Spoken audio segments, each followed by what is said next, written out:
Big piece of legislation moving through the process now on its way into the Missouri House, and that is Senate Bill 4. Yes, this is the Parents' Bill of Rights, and we did finally move it from the Senate over to the House this week. Had a couple of hiccups, but I think the transparency portion of the bill is just really important. Certainly, we all wanted to get that over to the House, and the couple of things that still need to be tweaked will get worked on over there before it gets back to us for the final vote for going to the governor.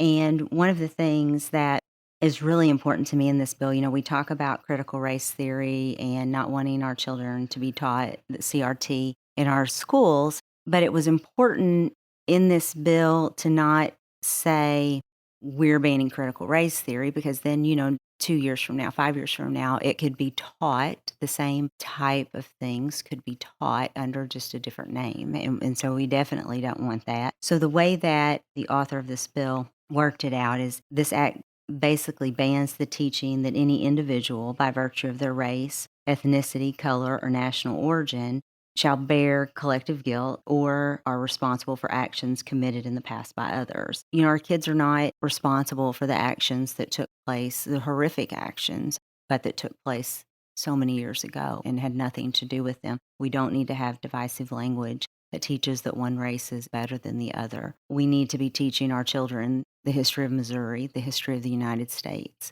and the world, but we definitely need to stick to what happened, not assigning guilt to our kids in 2023. So I think that this is going to be a really good bill. I'm excited to get it over the line. And, some of our national organizations has called this the best bill in the nation right now for actually removing the teaching of CRT in our schools.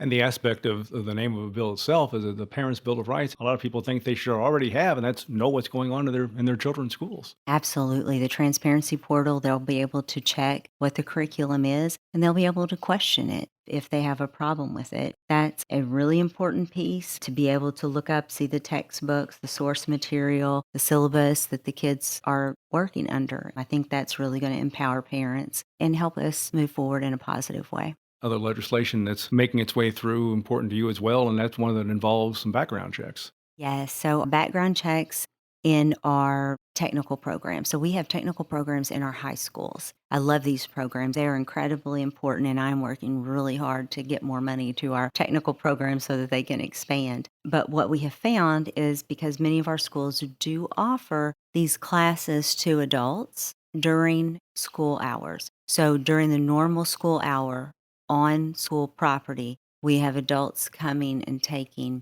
say, a welding class or a culinary class. So these adults are in classes with children.